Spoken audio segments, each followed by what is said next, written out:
Stone rises here like a verdict. Glaciers carved this country before history had a name for it, cutting valleys, dragging lakes into being, leaving scars that still shine as if the ice never truly left. This is Canada. Not one landscape, but a continent's worth of arguments between water and rock, fire and forest, cold and survival. Grizzlies still read the wind in mountain valleys. Tides still erase entire harbors twice a day. Cities rise on ashes, on permafrost, on land that was never promised to stay still.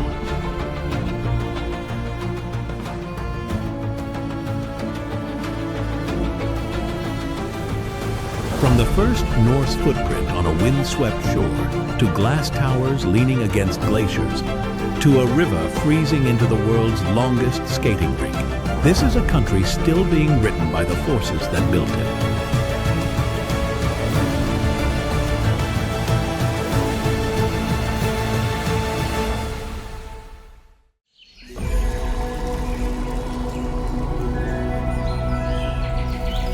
Stone rises here like a verdict. Glaciers cut the valleys, leave their blue scars behind, and the water keeps shining as if the ice never truly left.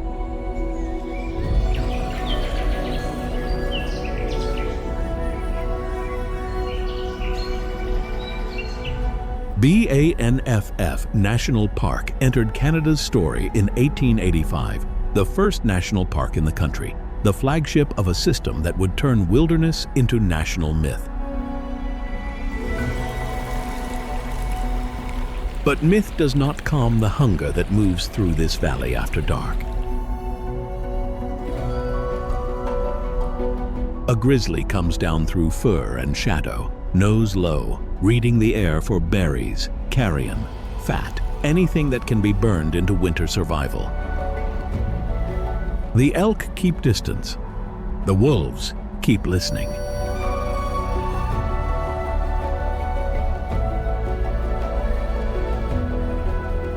Even the roads admit the old order here, where human passage had to learn to negotiate with migration, season, and teeth. Banff belongs to the Canadian Rocky Mountain Park's World Heritage Landscape, a place where mountains, lakes, and high corridors were shaped by ice and then entered human imagination as permanence.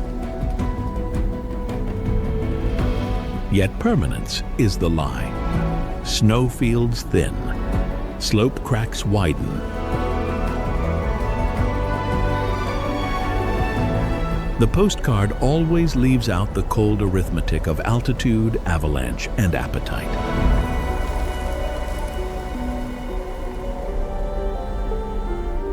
Farther inland, the park stops behaving like a sanctuary and starts behaving like a test. The ones that endure do not conquer it. They adapt to it.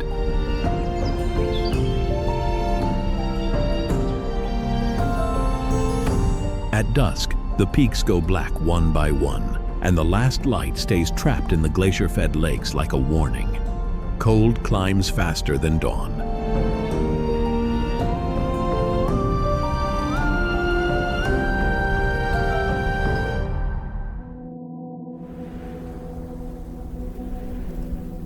Far north, the continent begins to unravel into wilderness.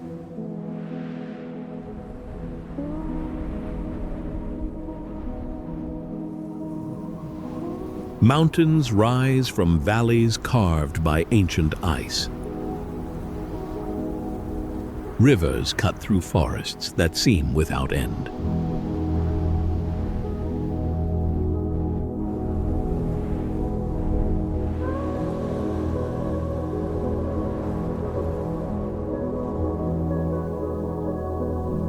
This is Yukon, a land shaped by glaciers, isolation, and survival.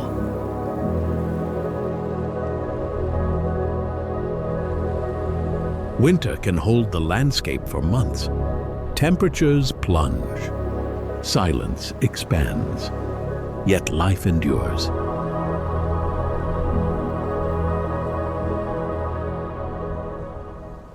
Among the mountains, Dall sheep navigate cliffs where a single mistake can mean death.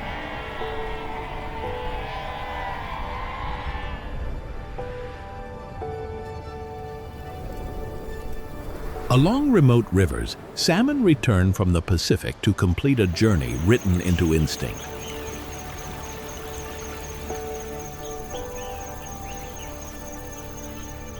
The same wilderness once drew thousands during the Klondike Gold Rush.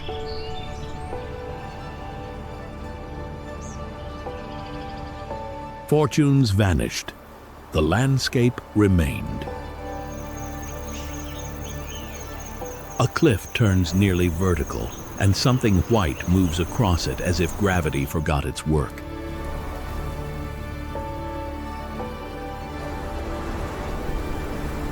Mountain goat belongs to the high ledges and broken faces of the north, where stone offers safety only to the creatures built to insult the void.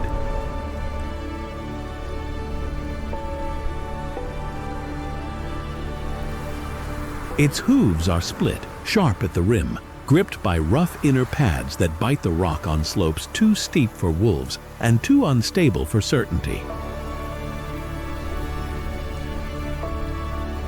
The coat thickens for a winter that can skin a valley clean.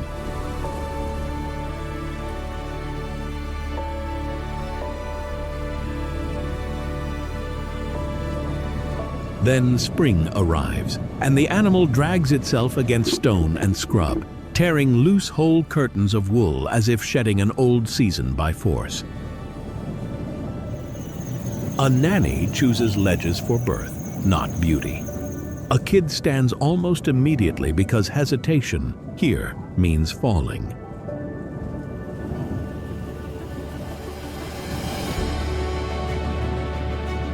Predators wait below. Golden eagles look for weakness from above.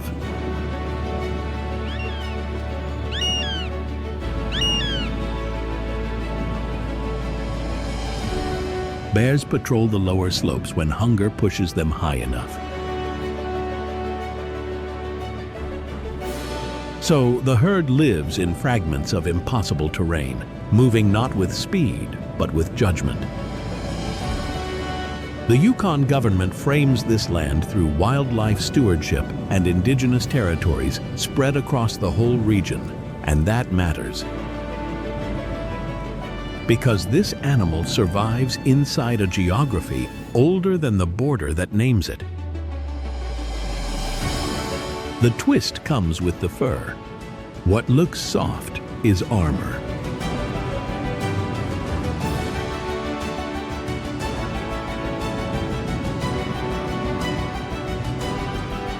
What looks serene is mathematics, each step a decision between life and the long fall.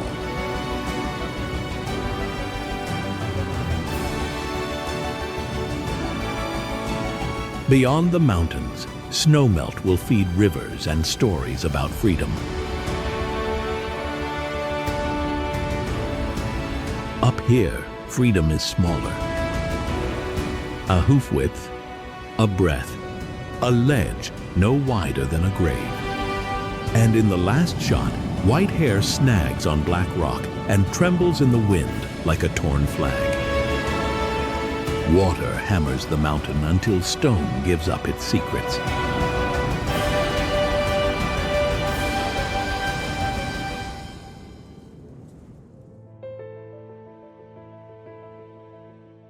The river cuts, the glacier feeds, the waterfall drops, and the mountain answers with fossils older than fear.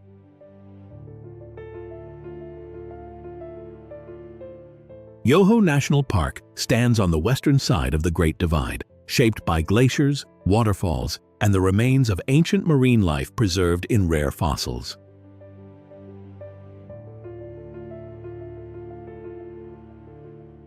More than 508 million years stare out from the Burgess Shale, where soft-bodied creatures survived not by strength, but by being buried fast enough to escape disappearance.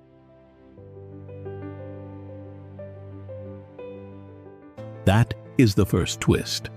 The mountain was once a seabed. The second comes with water.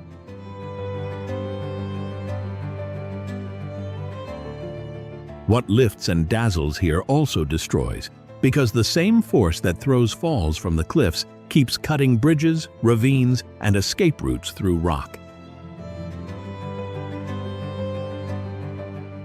Human ingenuity crossed this divide with rail and road, but the land never stopped being ruled by runoff, gravity, and time.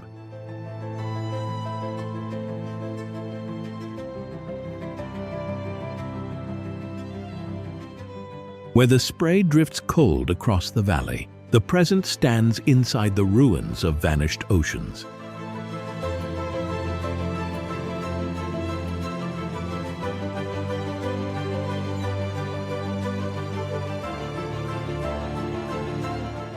And the closing image is simple. A wall of shale splits open in the narrator's light, and dead animals from 500 million years ago look suddenly, disturbingly awake.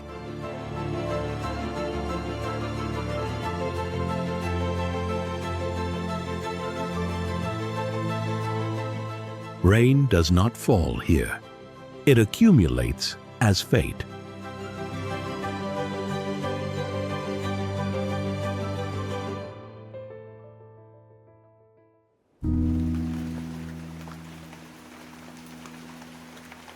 Rain falls for most of the year. Mist wraps itself around cedar and spruce, older than many nations.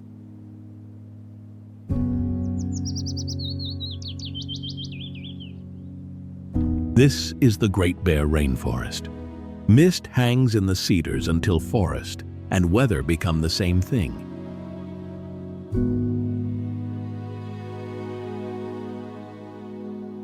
Rainforest stretches across roughly 6.4 million hectares on the Pacific coast, and modern protection agreements permanently shielded 85% of its old-growth forest from industrial logging.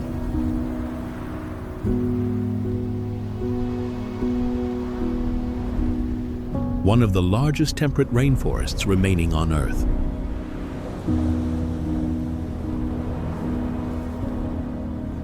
The journey begins in Bella Coola, a remote coastal community where mountains rise directly from the sea.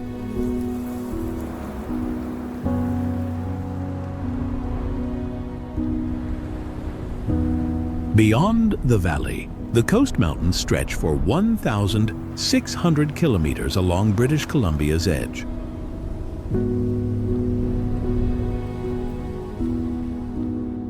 High above them lies the Monarch Icefield and the vast Ha-Iltsuk Icefield, together covering more than 2,000 square kilometers of ice and snow.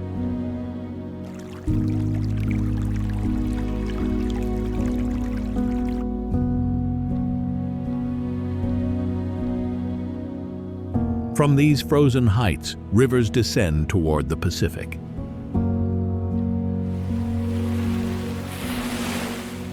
The Bella Coola River winds 70 kilometers through the valley, following routes once traveled by Alexander Mackenzie in 1793.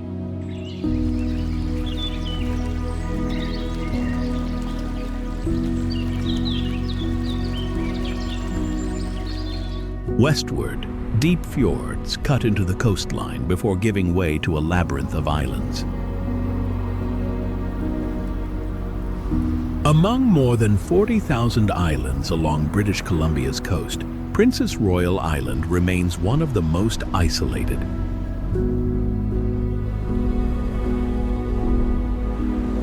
Covering over 2,200 square kilometers, it sits at the heart of the Great Bear Rainforest.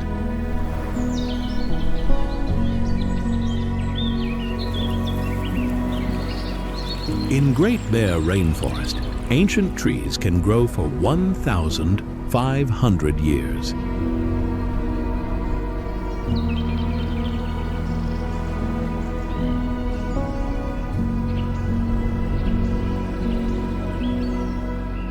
Salmon return each season to the rivers. Their journey feeds wolves, eagles, and bears hidden among the trees.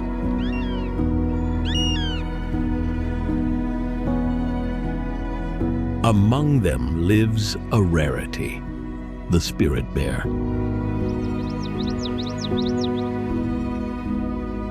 A white-coated black bear found almost nowhere else.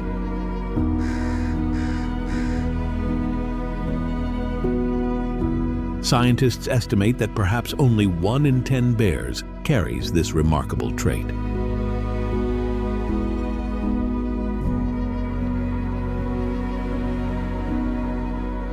Its population has been isolated from mainland bears for roughly 350,000 years. And beneath the canopy, the rainforest continues its slow work, turning water into life. But the real story enters on silent feet. A black bear steps into a salmon stream. For most of the year, it feeds like any other bear, on greens and berries and what the season allows. In the salmon run, it changes profession. Predator, river judge. Researchers found that white bears hunt salmon more successfully in daylight because fish react less strongly to pale bodies over the water than to dark ones. So color becomes advantage. Where the jungle ends, a spirit bear lifts its head from a red river, muzzle wet, and the rain closes over the sound. The sea gnaws the edge until memory becomes wood and salt.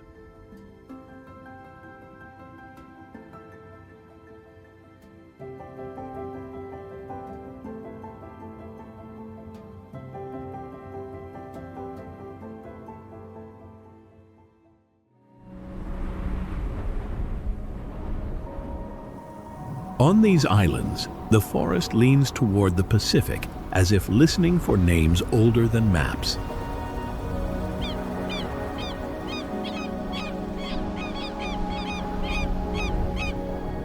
Haida Gwaii carries ancient village sites, carved poles, fallen longhouses, and living Haida cultural authority across land and sea, protected through Gwaii Hanas and the Watchman program.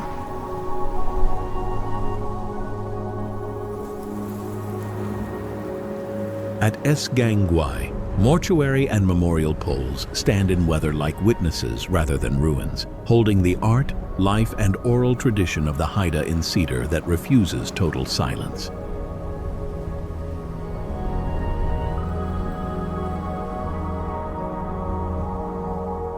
The Haida Gwaii Watchmen do more than guard a heritage site. They animate it. They live with it. They decide how the story should be met.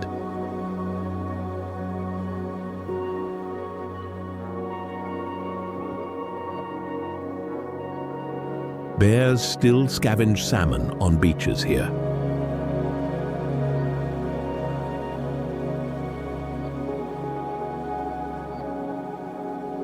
Bald eagles still take the sky.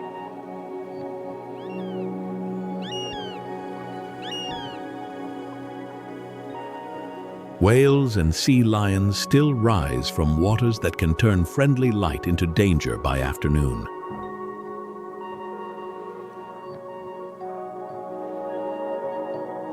The twist lies in the phrase, remote paradise. Remote, yes. Paradise, no. Everything rots, everything is weathered, everything must be respoken, or it disappears into the same Pacific rain that feeds the moss.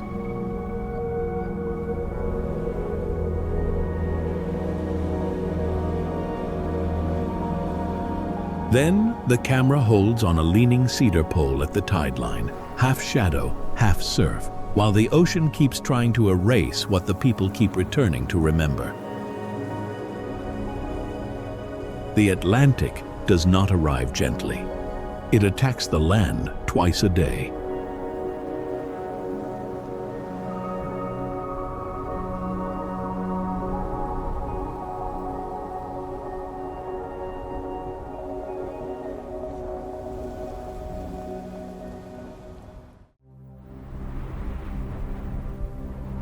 Here, the sea changes the clock, the weather, the color of stone, and the patience of anyone who mistakes coastline for stillness.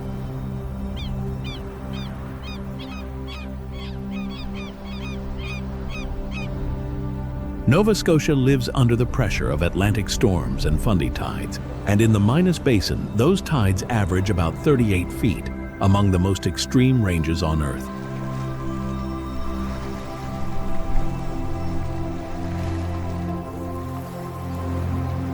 Mudflats drown and return. Harbors breathe in reverse. Fog enters the coves like an occupying force.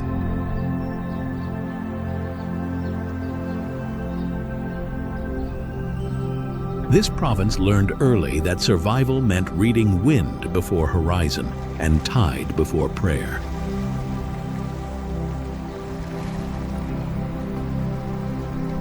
Fishing villages, shipyards, warports, immigration piers, and graveyards all grew from the same bargain with water.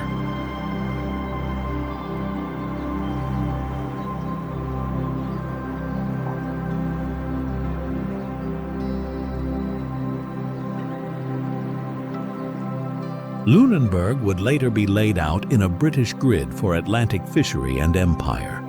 Grand Pre would become a memorial where land reclamation and deportation occupy the same frame.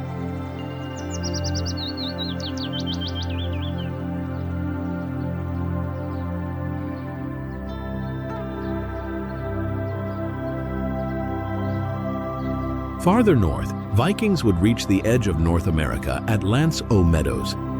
So Nova Scotia never belonged to one story.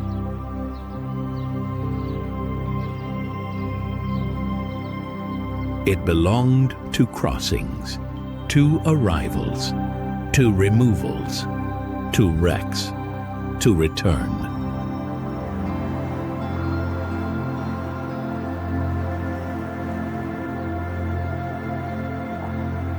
Even now, the province is cut by an old argument between land and water keeps winning in slow motion.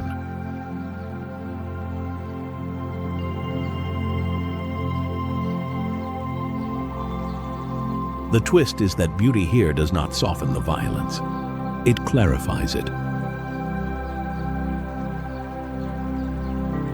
Red cliffs, iron surf, black pines, white foam.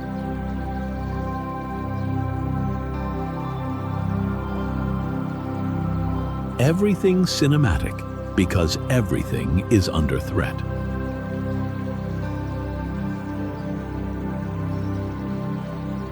The coast changes again with every tide.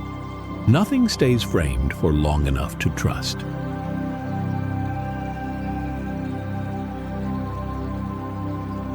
At sunset, the basin empties into copper mud and fishing boats lean in the harbor like exhausted animals waiting for the sea to come back. The wind crosses an ocean and arrives carrying 1,000 years of error.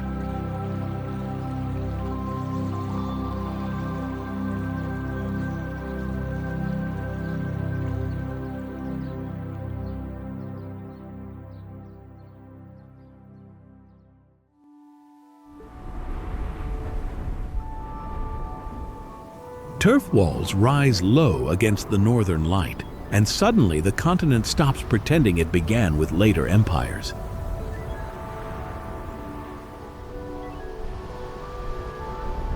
L'Anse aux Meadows preserves the first known evidence of Europeans in North America, a small Norse encampment of timber and sod buildings built around 1,000 years ago. The settlement was not a conquest city. It was a test camp on the edge of a harder world. Iron was worked here. Boats were repaired here.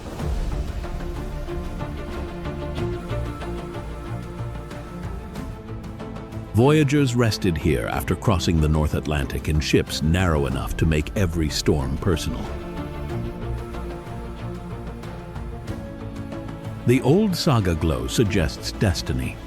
The archaeology suggests fragility.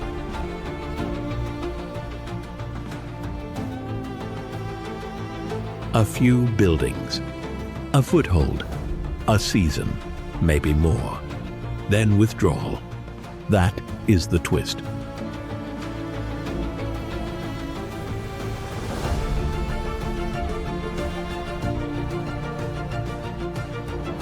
The first European chapter in North America was not triumphal. It was temporary.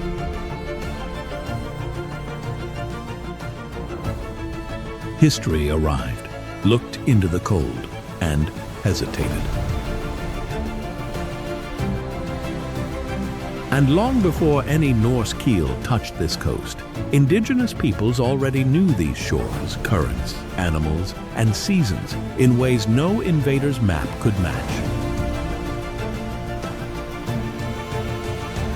The land remembers both facts at once. In the final image, seagrass bends around the outlines of sod dwellings, and the wind keeps moving as if the ships just left. A river goes over the edge and refuses to stop being a weapon.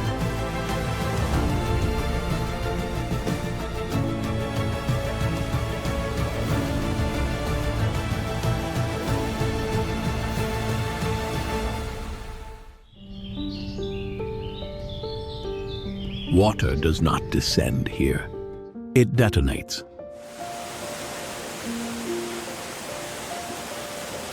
Niagara Falls is more than spectacle, because the same force that tears white over the brink also drove one of the great power stories of the industrial age through tunnels, stations, and turbines cut deep beneath the river.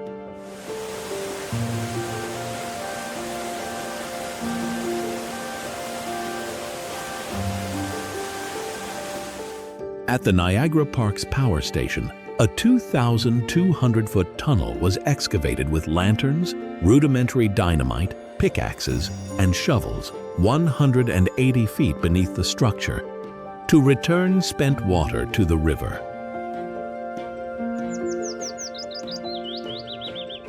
That is engineering staring directly into a natural verdict.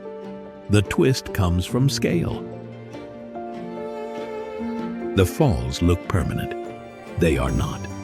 Water keeps cutting the escarpment back through time, reshaping the edge even while humans turn the rush into light.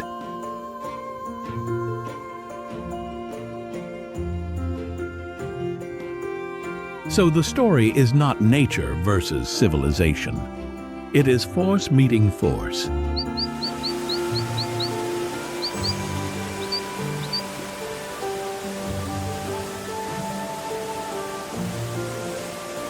Mist against concrete, gravity against grid. The old fear is still present, just wired now.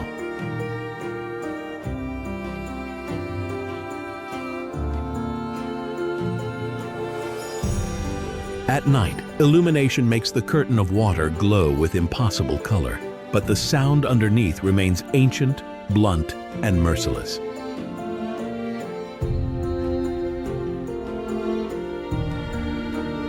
The last shot holds on the plunge basin, where the river smashes itself white and keeps moving as if nothing built by humans ever mattered.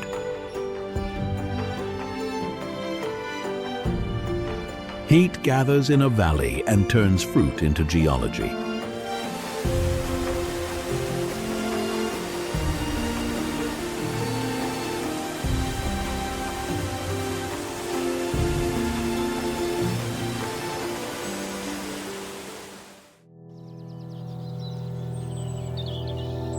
Dust lifts off the benches. Lake wind cuts the afternoon.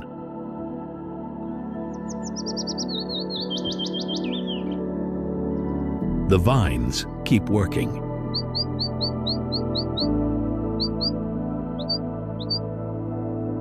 Okanagan Valley is British Columbia's largest grape-growing region, stretching north to south over about 155 miles and holding most of the province's vineyard acreage.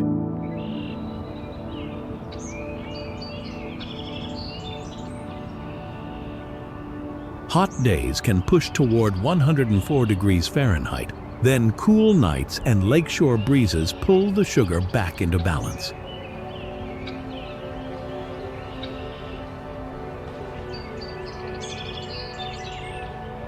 Ancient glaciers, volcanic shaping, river deposits, sand, gravel, clay, and silt all remain in the soil like buried instructions.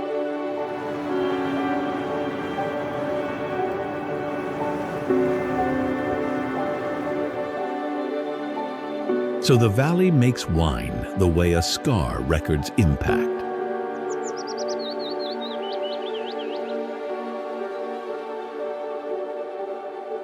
Slowly, by pressure. The twist is climatic.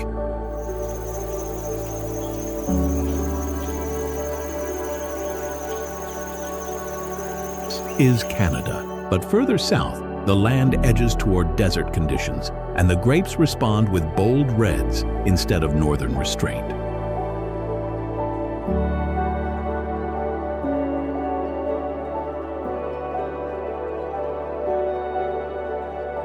At dusk, rows of vines run toward the lake in military lines, and the heat finally leaves the stones.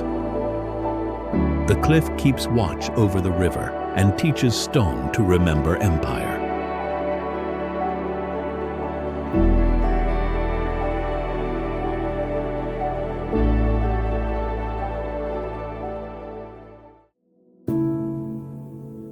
A fortress city rises where the continent narrows its throat. Quebec City preserves ramparts, bastions, gates, upper town above Cap Diamond, and the old lower town by the harbor, making it the most complete fortified colonial city north of Mexico.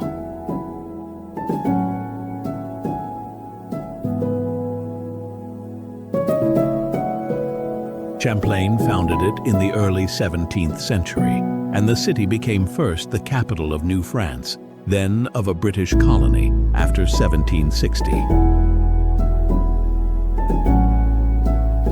That history still behaves like topography.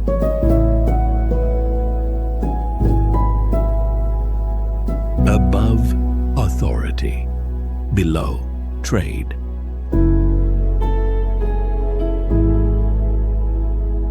Above, church and command. Below, river labor and arrival.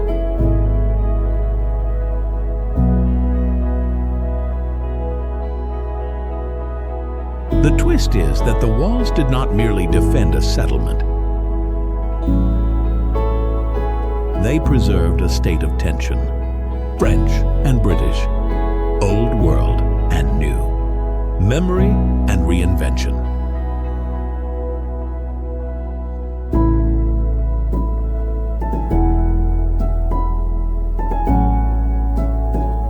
Few North American cities wear their strategic purpose so openly. Fewer still let the stone speak with such confidence.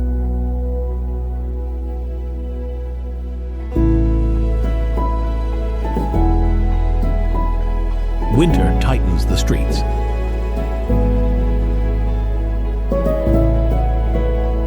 Summer loosens them into music and footfall.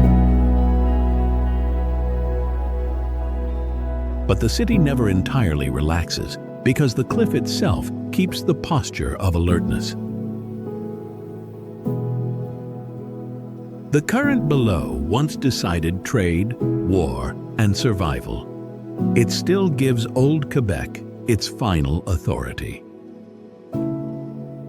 When night comes, lights climb the escarpment from the lower quarter to the walls above, and the whole city looks like a ship built out of fire and limestone. Winter seizes a canal, and civilization starts moving on ice.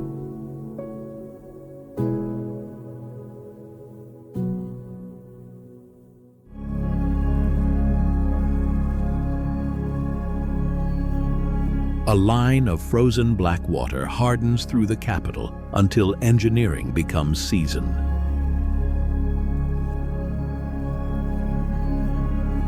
Rideau Canal is both a UNESCO World Heritage Site and, in winter, the world's largest skating rink, stretching about 4.8 miles through Ottawa.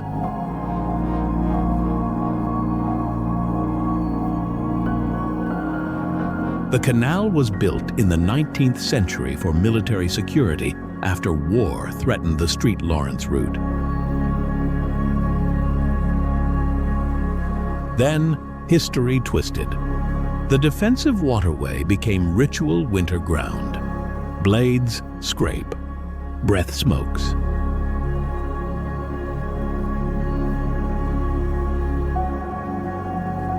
Morning crews test thickness and flood the surface through the dark so the city can glide by daylight.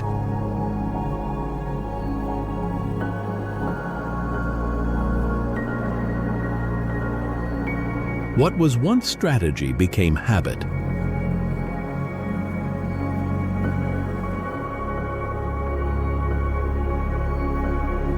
The real force here is cold, not architecture. Without cold, the whole illusion dies.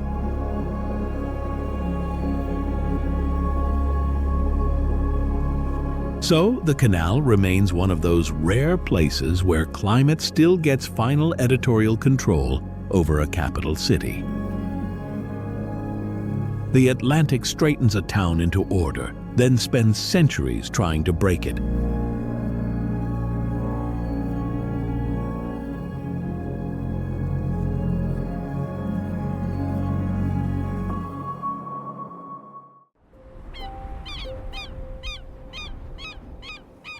$420 million years ago, a piece of Africa broke away, drifted across an ancient ocean, and ran aground on the edge of North America.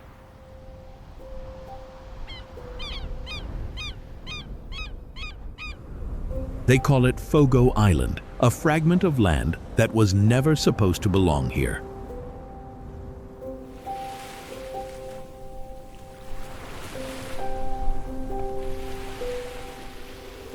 The Atlantic shows no mercy.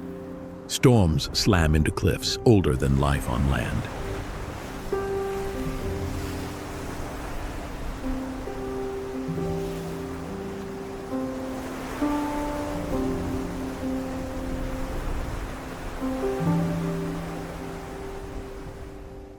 Icebergs drift down from Greenland like lost towers, silent and enormous.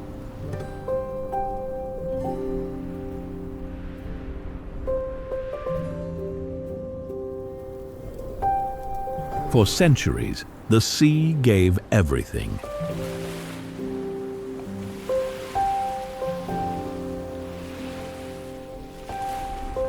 The waters around Fogo became part of one of the richest cod fisheries on Earth.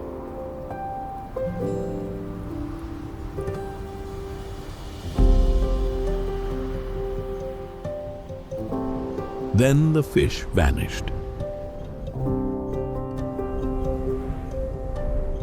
In the 1990s, the fishery collapsed. Jobs disappeared. Families left. The population was cut nearly in half.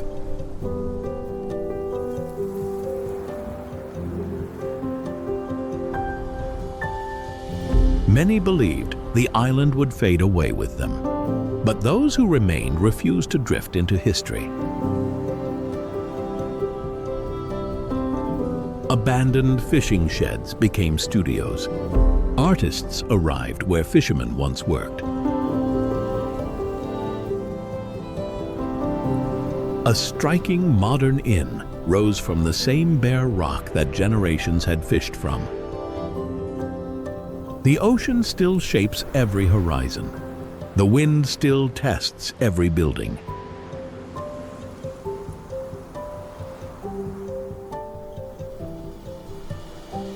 And the island still stands. A stray piece of continent where people chose not to drift away with it.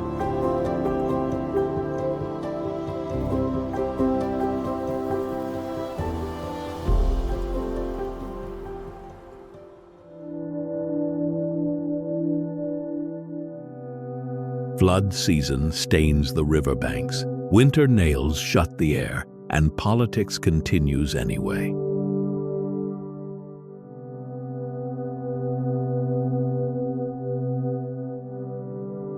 Ottawa is the administrative heart of the country, but its official language of power always shares space with recreation, heritage, events, and a river city temperament.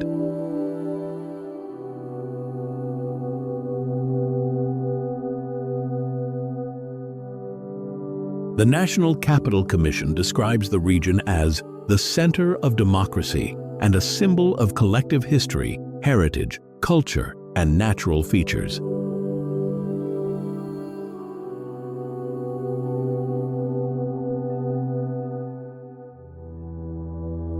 That sounds orderly. The landscape is not.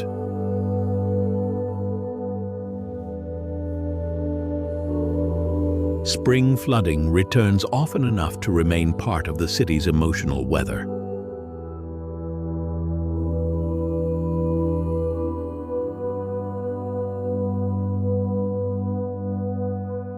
Winter turns the canal into ritual movement.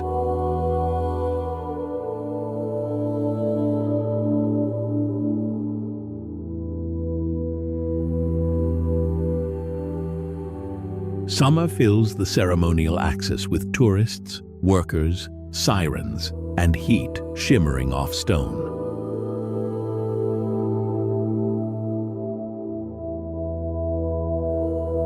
The twist is that the capital never fully escapes the elemental. It is still a northern river city, wearing constitutional clothing.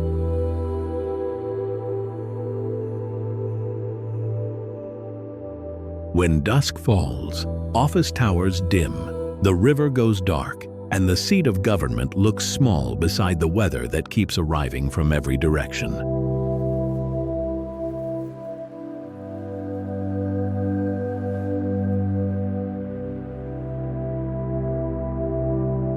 And every road that leaves the capital eventually runs toward the edge of the continent.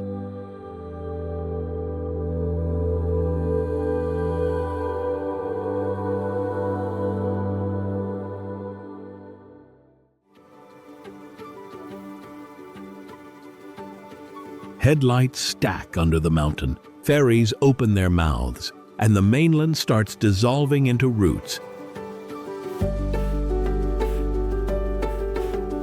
Horseshoe Bay functions as one of the coast's critical hinges, linking West Vancouver by ferry to Departure Bay in Nanaimo, to Langdale on the Sunshine Coast, and to Bowen Island.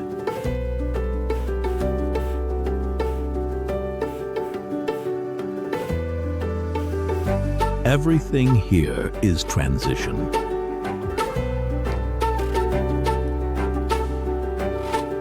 Cars become cargo. Commuters become passengers. A road trip becomes a marine crossing. The twist is that the terminal feels controlled only until weather arrives. Then the whole place reveals its dependence on tide, schedule, fog, rock, and engineering.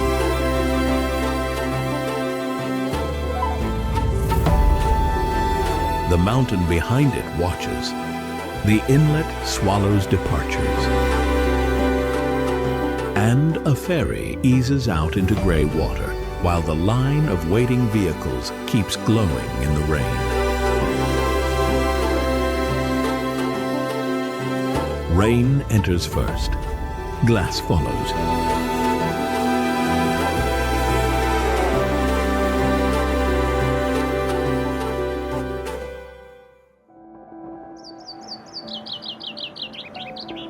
"12,000 years ago, retreating glaciers carved out a harbor so deep and so sheltered that the mountains seemed built to guard it.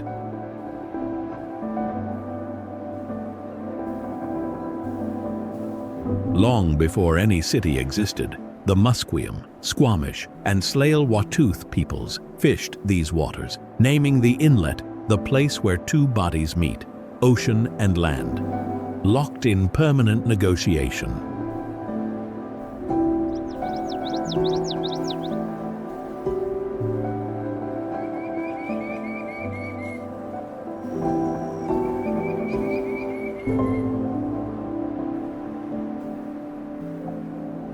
Then, in 1886, a fire burned the young settlement to the ground in under 20 minutes.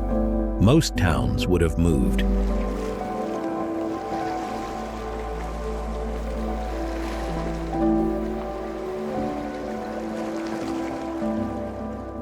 Vancouver rebuilt on the same ashes, this time in brick and stone, as if daring the land to try again.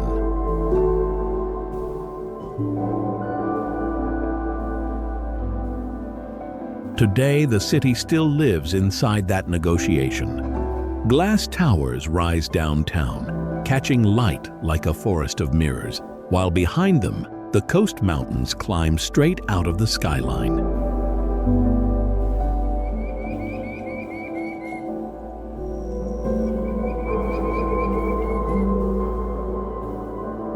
Snow is visible from office windows in a city where people surf and ski on the same afternoon.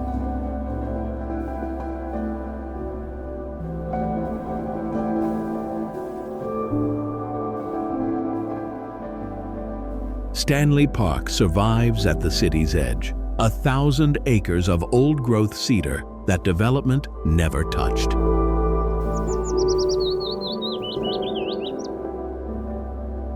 Inside, totem poles carved by indigenous artists still face the water, a quiet insistence that this land remembers who was here first.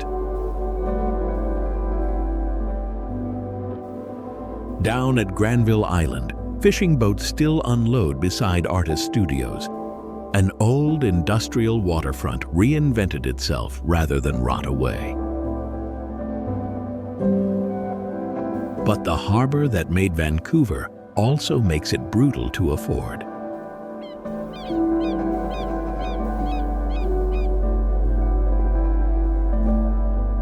$1 million views now come with rents few locals can carry.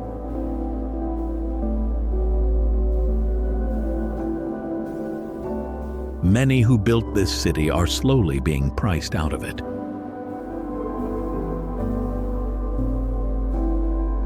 Still, almost no one leaves by choice. They stay for the mountains framing every street, for the water that never sits still, and for a skyline that grew out of ash, glaciers, and a stubborn refusal to disappear.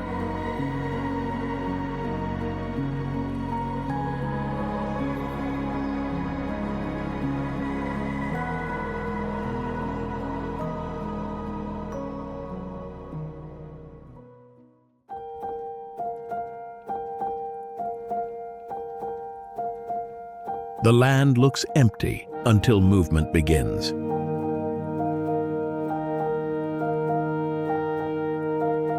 Wood Buffalo National Park protects the largest national park in Canada, the largest herds of wood bison in the world, vital whooping crane habitat, the Peace Athabasca Delta, and the world's largest dark sky preserve.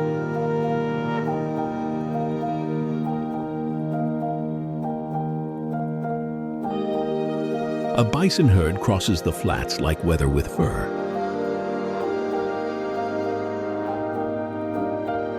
Calves stay close.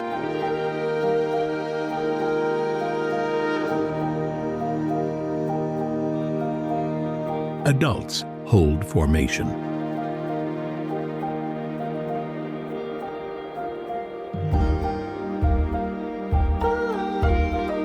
Wolves read the edges for weakness.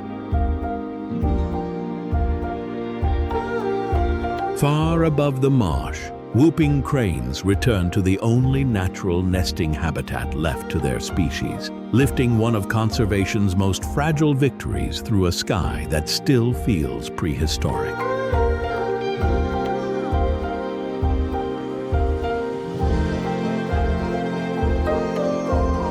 This park is also the traditional territory of Dene, Cree, and Métis communities, and that scale matters because the place refuses single ownership of meaning.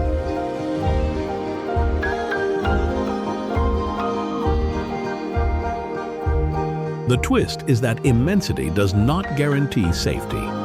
Wildfire, hydrology, invasive pressures, and the vulnerability of migratory species still keep the system exposed.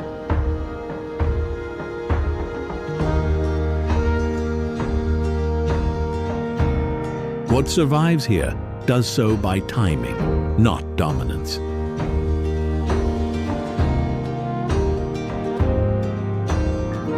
In the dark, stars pour over the delta, and a bison silhouette holds still against the Milky Way like a remnant from another age.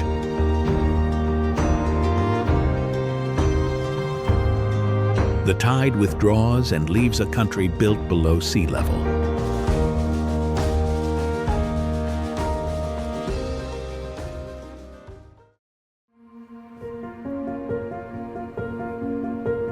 Mud becomes field only because memory learned to build gates against the sea.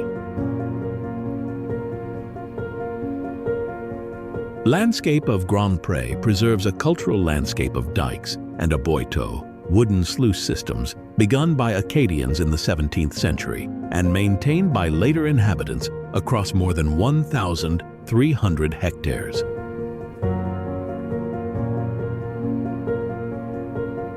This was adaptation under pressure. Extreme tides averaging 38 feet kept trying to reclaim the marsh.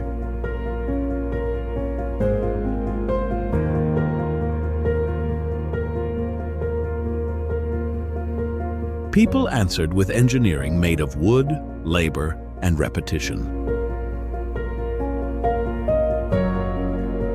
Then the story broke. Grand Pre also stands as a memorial to Acadian life and to deportation beginning in 1755, the Grand Arrangement.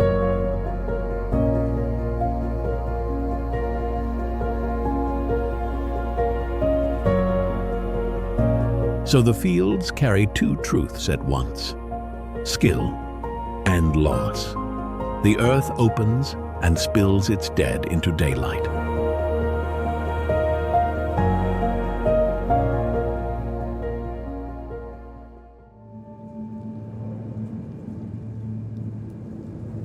Badlands erode by inches, then by storms, and every collapse can expose an animal that vanished before the human idea of Canada even existed.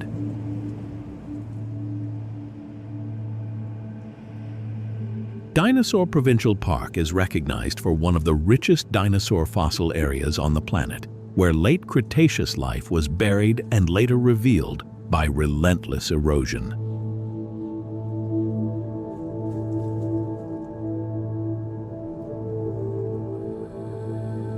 This is not a graveyard in the quiet sense. It is a working system. Rain loosens clay. Wind strips layers. Heat cracks the surface. Bones emerge, then disappear again if the land is left unattended.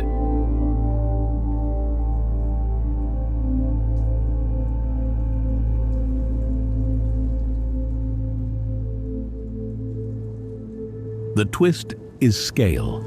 The animals were enormous. The mechanism that reveals them is patient and small.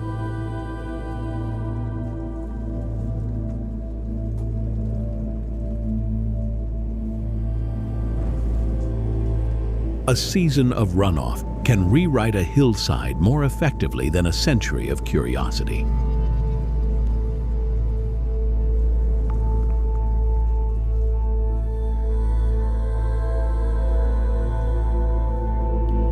In the closing shot, a vertebra sits half exposed in ochre dust while thunder builds over the coulees. The city grows by speaking in 100 directions at once.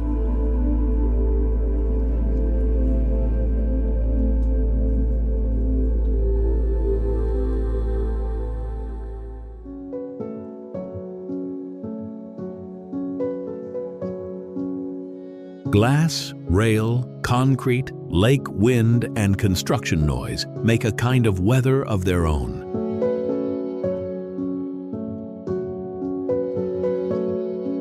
Toronto's own civic language calls it the world in a city, and recent reporting notes that more than half its population is foreign-born and more than 200 languages are spoken.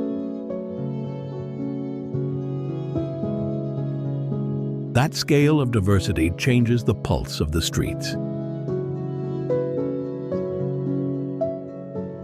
One block speaks in finance, the next in spice, worship, protest, comedy, traffic, basketball, and late-night delivery engines.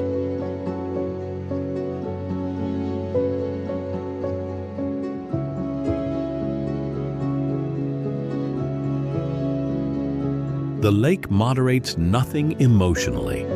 It only throws light back into the towers and keeps the horizon open enough to remind the city how exposed it really is.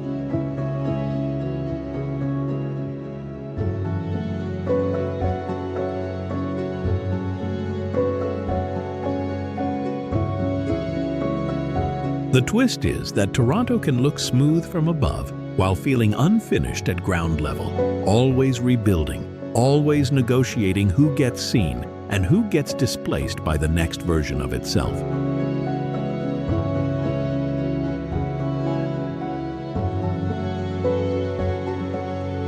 Yet the machine keeps absorbing arrival and turning it into movement.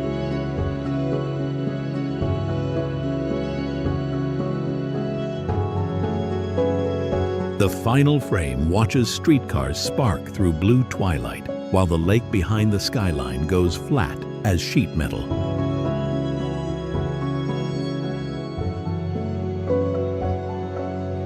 An island holds the river apart and turns language into atmosphere.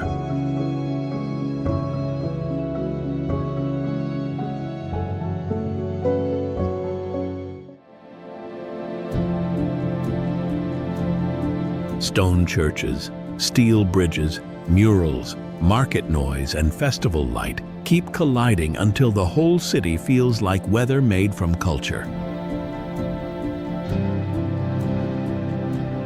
Montreal's civic identity moves through neighborhood life, municipal services, diversity, heritage, and thousands of seasonal activities spread across the city.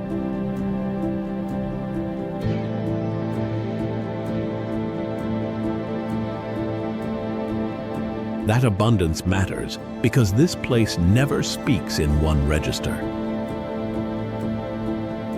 French holds the frame. English presses through it.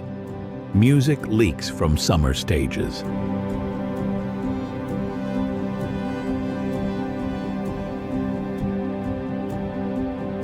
History settles into masonry, then gets tagged, remixed, laughed at, and sung over.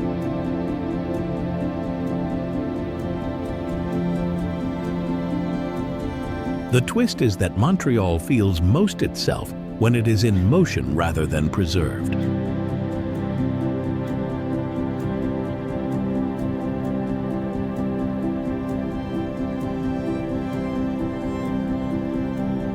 Not museum stillness, collision, argument, seduction. The whole documentary has followed a country shaped by forces that cut, flood, freeze, burn, erode, and remember.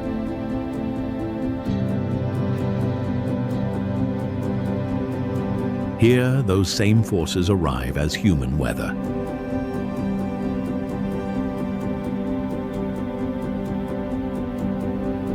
Language against language, season against season, old stone against new light. Night falls over the street lawrence. Street lamps ignite one by one, and the final image is a wet Montreal street reflecting neon, headlights, and summer rain.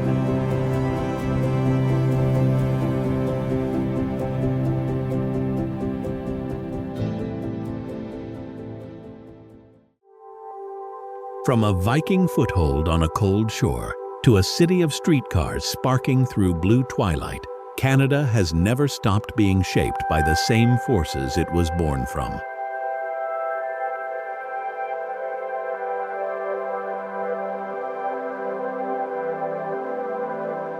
Ice that carves, water that erodes, fire that clears, cold that decides who stays and who leaves. Every place in this country carries the same quiet agreement: beauty here is never free.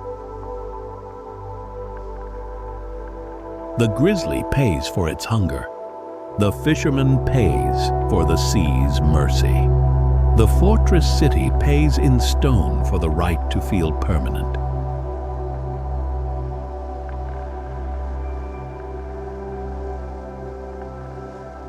And yet, across 40,000 islands, frozen capitals, fortified cliffs, and burning prairies, people keep choosing to stay.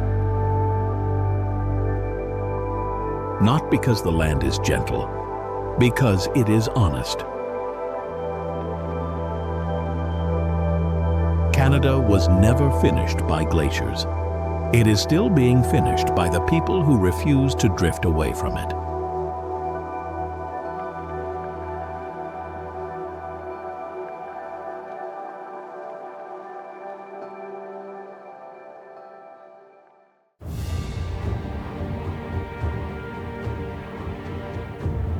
Long before borders were drawn and empires rose from stone, two great plates collided beneath the edge of a continent.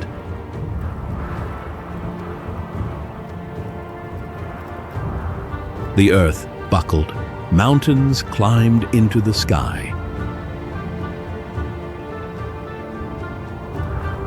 Volcanoes opened scars across the land and filled the air with fire.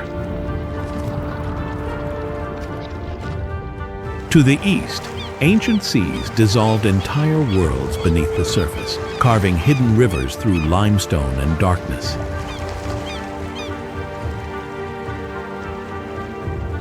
To the west, the Pacific hurled storms against a coastline that refused to stand still. For millions of years, pressure shaped a landscape suspended between creation and collapse. Yet this was no ordinary land. Here, cities would rise beside active volcanoes. Deserts would preserve the footprints of forgotten travelers.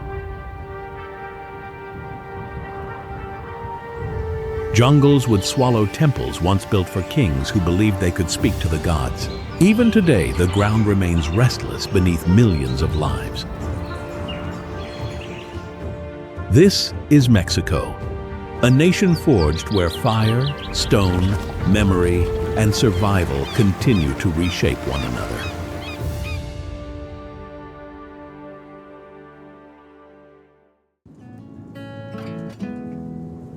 Mexico City does not begin with skyscrapers. It begins with a lake that no longer exists. Every morning, more than 20 million people wake beneath the same sky, cross crowded streets, ride packed trains, and disappear into the rhythm of the largest city in North America. Few realize they are living above the memory of a lost world. Long before the traffic, the billboards, and the endless sea of concrete, Lake Texcoco filled this entire valley. Its waters stretched to the horizon, reflecting volcanoes crowned with snow and clouds. The lake was not merely part of the landscape, it was the landscape. Then something extraordinary happened. A city rose from the middle of the water, not on the shore, not beside the lake, but from its very heart.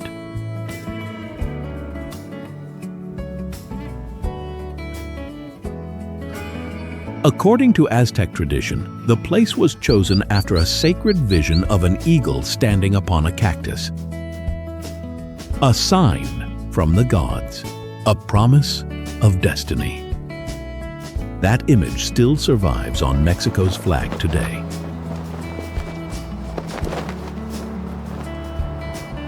The city they built was called Tenochtitlan. Canals carried families where roads now carry cars. Canoes drifted through neighborhoods that would one day vanish beneath stone and concrete. markets filled with voices, colors, and goods from across an empire.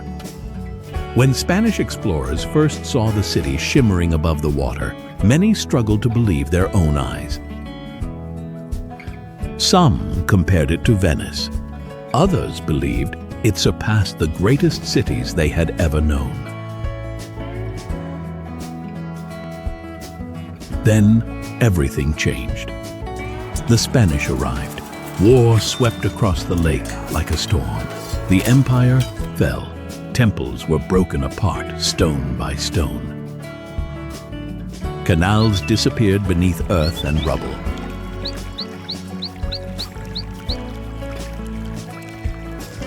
A new city rose from the ruins of the old. Mexico City still stands there today, but the lake never truly left.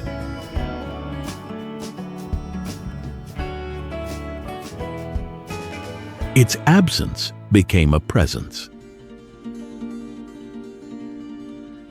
Its memory settled beneath every street, every church, every plaza, and every home.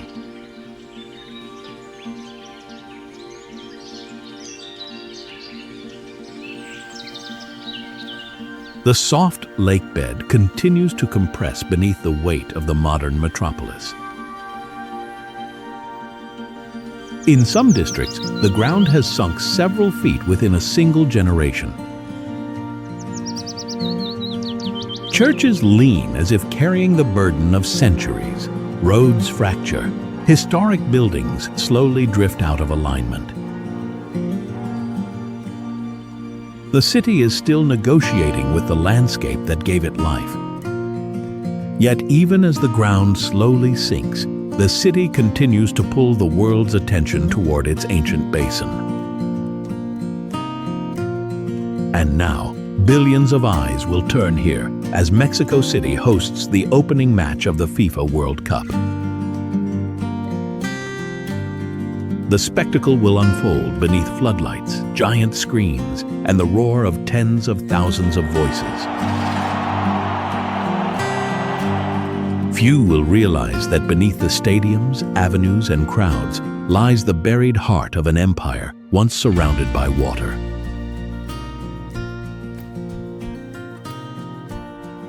What appears to be solid ground is the floor of a vanished lake, and beneath the noise, the lights, and the restless movement of millions, the water still remembers where it once touched the sky.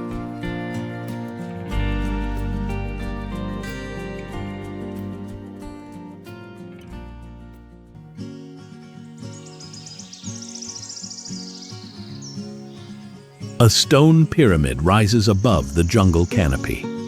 It appears almost impossible, as if the forest opened for a moment and revealed a memory it had been hiding for centuries.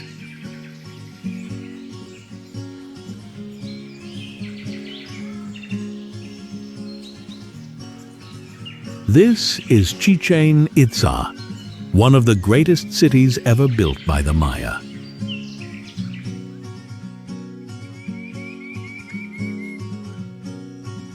Long before Europe emerged from the Middle Ages, Maya astronomers were already tracking the movements of planets and predicting celestial events with remarkable precision.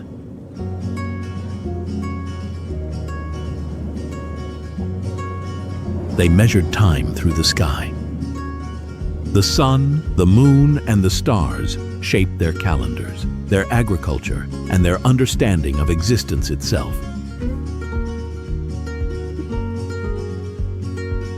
At the center of the city stands El Castillo, a pyramid designed with such precision that during the equinoxes, shifting shadows create the illusion of a serpent descending its staircase. For the Maya, this was not architecture. It was a conversation with the cosmos.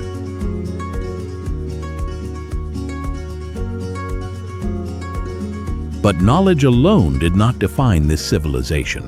Faith demanded sacrifice.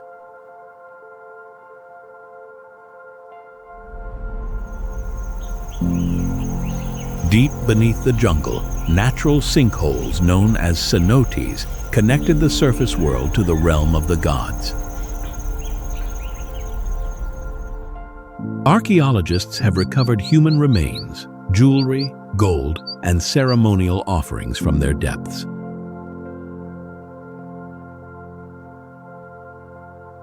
Many were placed there as part of sacred rituals. Some never returned.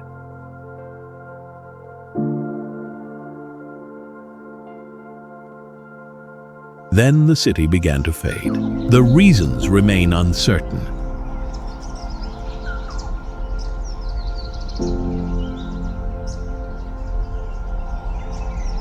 Drought, conflict, political instability, and environmental pressure may all have played a role.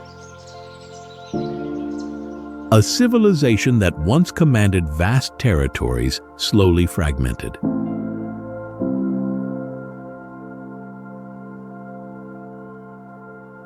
Its monuments remained. Its people endured, but the city was abandoned to silence. For centuries, vines climbed the stone. Roots split walls apart.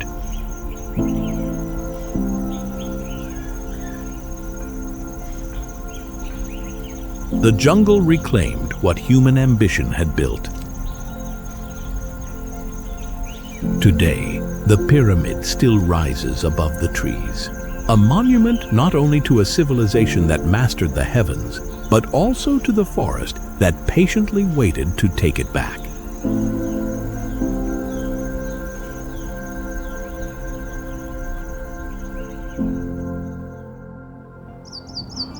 After leaving Chichen Itza, head to the cenotes of Yucatan. A shaft of sunlight pierces the darkness. Blue water glows beneath the jungle floor. Natural sinkholes connected to one of the largest flooded cave systems on Earth.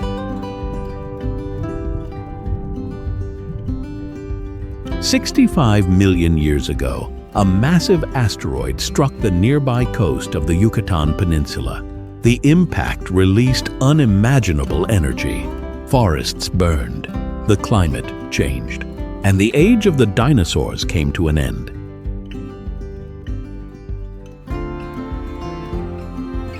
The collision fractured the limestone beneath the region. Over millions of years, water slowly dissolved the rock. Caverns expanded. Ceilings collapsed. The earth opened. What remained were thousands of cenotes scattered across the peninsula.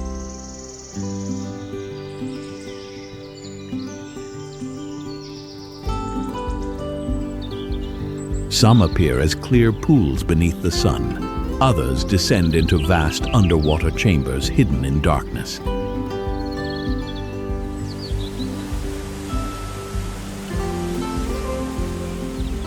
For cave divers, they are gateways into a submerged world. A labyrinth of flooded tunnels stretching for hundreds of miles beneath the forest.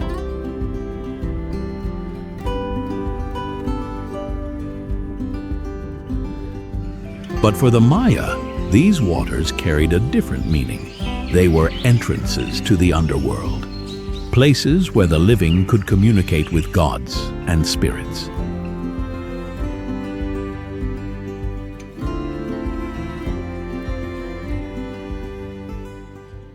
Faith drew people to their edges, so did sacrifice.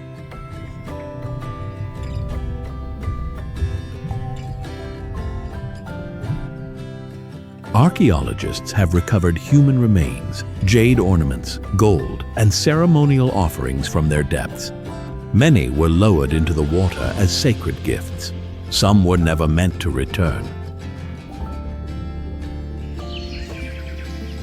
Today, beams of light still descend through the water, exactly as they did centuries ago.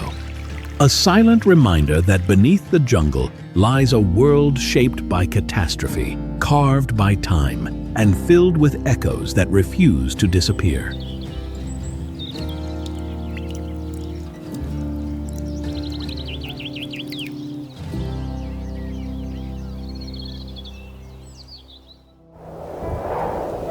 Farther south, Mexico tells a different story. Not through volcanoes or lost cities swallowed by jungle, but through people. In Oaxaca, the past was never buried. It remained alive.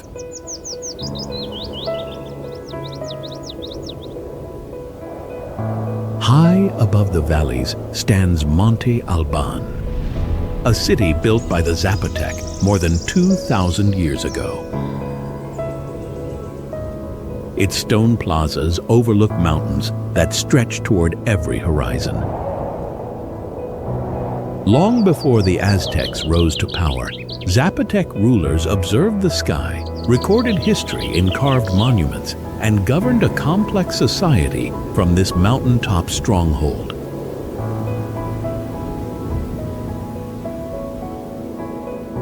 Empires came and went. Yet the mountains protected something larger than kingdoms. They protected memory.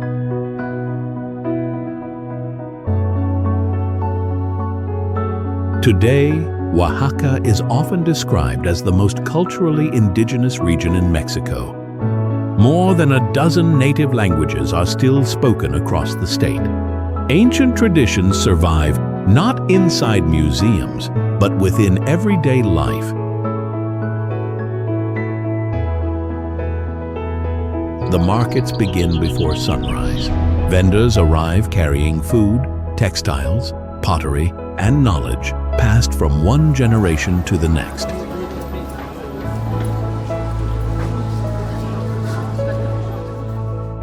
Hands move across wooden looms exactly as they have for centuries. Threads become patterns. Patterns become stories. Each color carries traces of a community, a landscape, or a forgotten ancestor.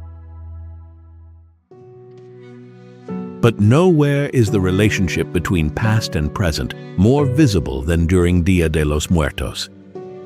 As darkness falls, cemeteries fill with candlelight. Families gather beside graves. Music drifts through the night air. Food is shared. Flowers cover the earth in waves of orange.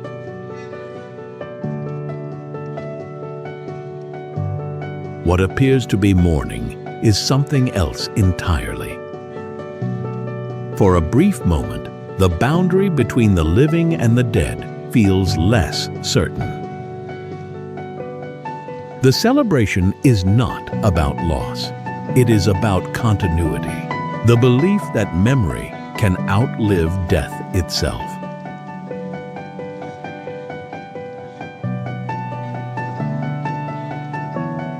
Its roots reach deep into the ancient world. Long before Christianity arrived in the Americas, Aztec beliefs viewed death not as an ending, but as another stage of existence. The fate of a soul depended less on morality than on the manner of death itself.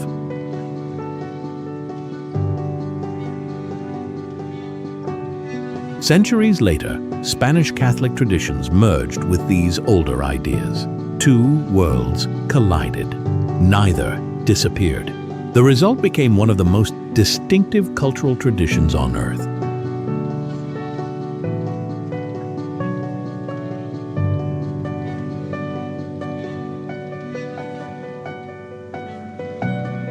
Photographs are placed beside candles. Favorite foods return to family tables. Names are spoken aloud once more. The dead are not treated as distant memories. They are welcomed home. For one night, absence becomes presence, and memory becomes a bridge strong enough to cross generations.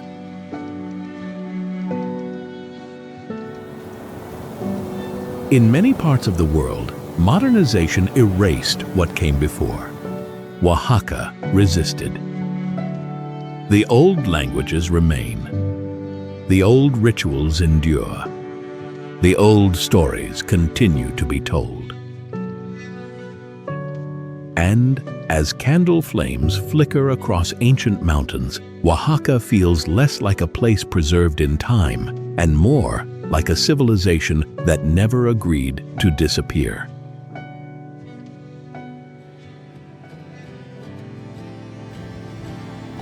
If Oaxaca preserves memory, northern Mexico reveals scale. For millions of years, rivers carved through stone, cutting deep into the Sierra Madre Occidental.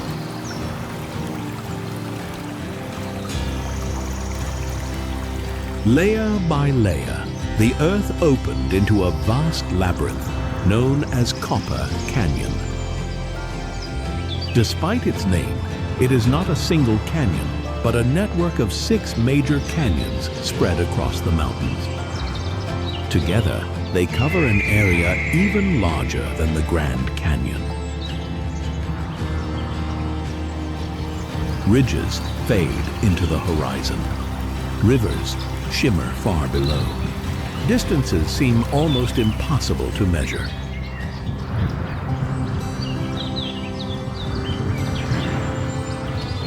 For generations, these remote landscapes sheltered the Tarahumara, or Raramuri, whose name means those who run. Long before modern athletics, they crossed these canyons on foot, traveling extraordinary distances through some of Mexico's most challenging terrain. Their greatest strength was never speed, but endurance. Today, another journey winds through the mountains. The El Chepe Railway, one of North America's most spectacular train routes, crosses bridges, tunnels, and steep canyon walls. Below, the rivers continue their slow work. The cliffs keep eroding. And in the immense spaces of Copper Canyon, survival remains a story measured not in miles, but in generations.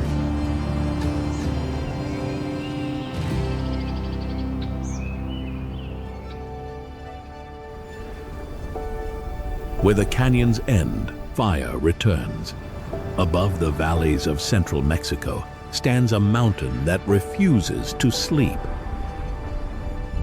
Popocatépetl, one of the most active volcanoes in North America. Ash still rises from its crater. The ground still shifts beneath it. The volcano was born where tectonic plates collide beneath Mexico. Pressure builds.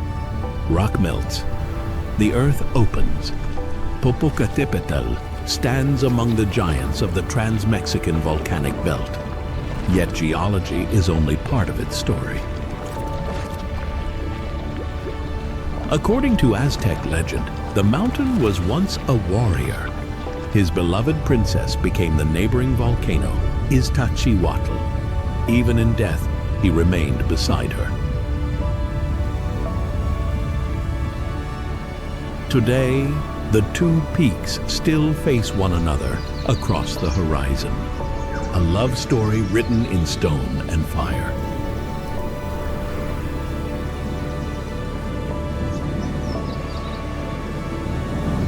Below them, millions live in the shadow of eruption.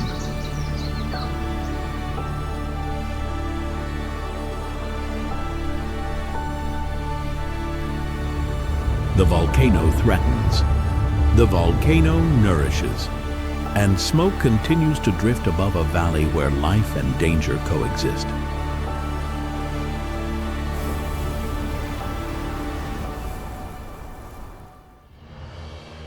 Beyond the volcanoes, the mountains become a canvas of color. Houses spill down steep hillsides in shades of red, yellow, blue, and orange. From a distance, Guanajuato appears almost unreal, as if the mountain itself has been painted by hand. But beneath the colors lies a city built on silver. In the 16th century, rich silver deposits transformed Guanajuato into one of the most important mining centers of the Spanish Empire.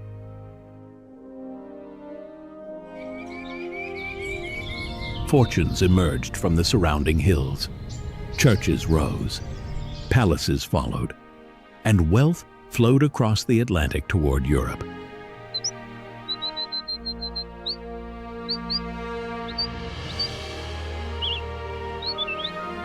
The city grew inside a narrow valley where space was scarce.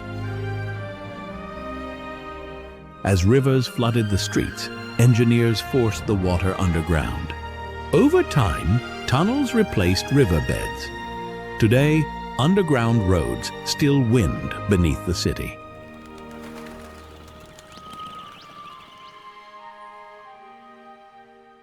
Yet Guanajuato is remembered for more than silver.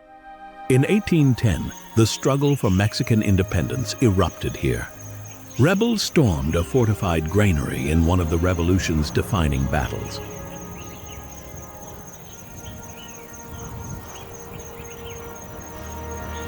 Today, sunlight washes across colorful facades above ground.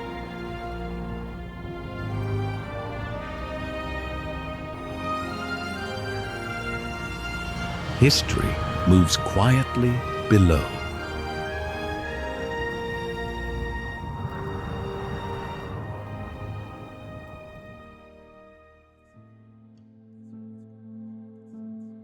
If Guanajuato is painted with color, San Miguel de Allende is shaped by light.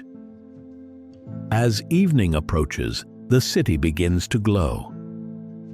Golden sunlight spills across stone facades and narrow cobbled streets. Time appears to slow.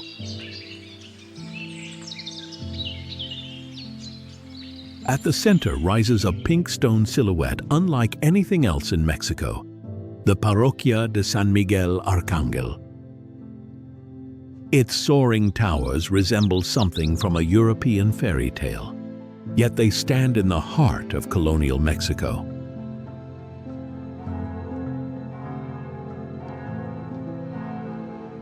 The city emerged during the Spanish colonial era as an important stop along the trade routes that connected silver mines to the wider empire. Merchants arrived. Wealth followed. Churches, mansions, and plazas transformed the hillside settlement. But unlike many historic cities, San Miguel escaped large-scale modernization. Its architectural character endured. Its streets remained human in scale. Its skyline remained untouched.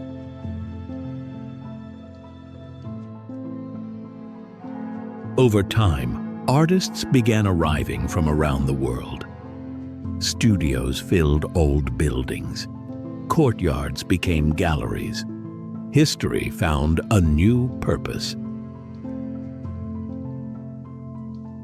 Today, the city feels suspended between past and present. Stone walls still reflect the same evening light they reflected centuries ago. And as the sun disappears behind the hills, San Miguel de Allende becomes less like a city and more like a scene that refuses to fade.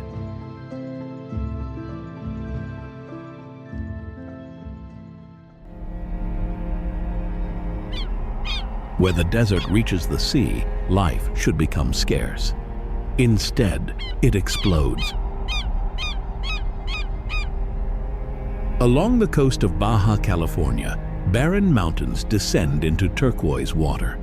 Rock, sand, and cactus dominate the land.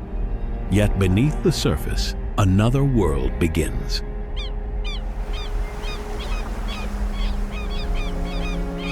The Sea of Cortez holds one of the richest marine ecosystems on Earth. Jacques Cousteau famously called it the aquarium of the world. The name endured because few places contain such abundance.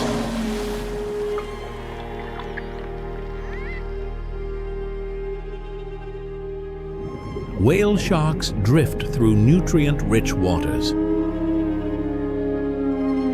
Sea lions patrol rocky islands. Dolphins race across sheltered bays. Humpback whales arrive from distant oceans.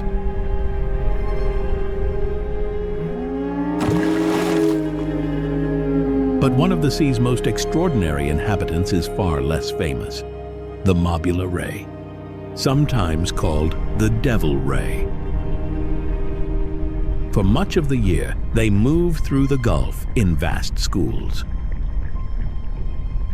Hundreds, sometimes thousands. Together they form a living cloud beneath the water.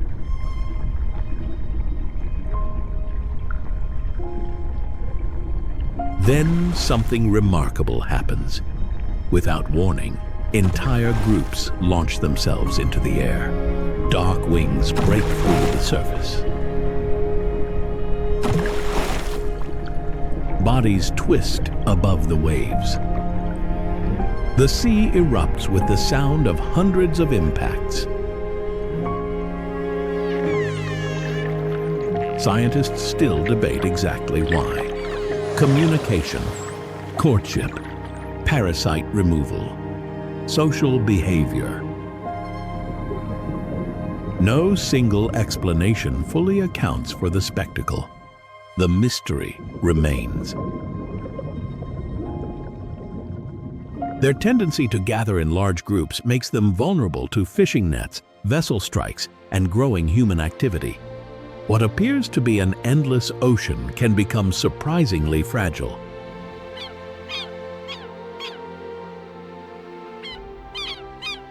And in the Sea of Cortez, where desert and ocean collide, thousands of mobula rays still rise into the air like fragments of a dream, reminding the world that some of nature's greatest wonders survive only as long as they are allowed to remain wild.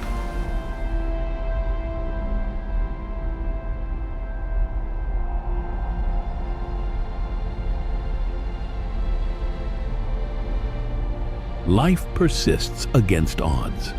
Predators follow currents. Schools of fish turn the water into living silver. Migration routes connect distant oceans to this isolated sea. As evening light fades across desert cliffs, a whale surfaces through still water, carrying the breath of an entire wilderness.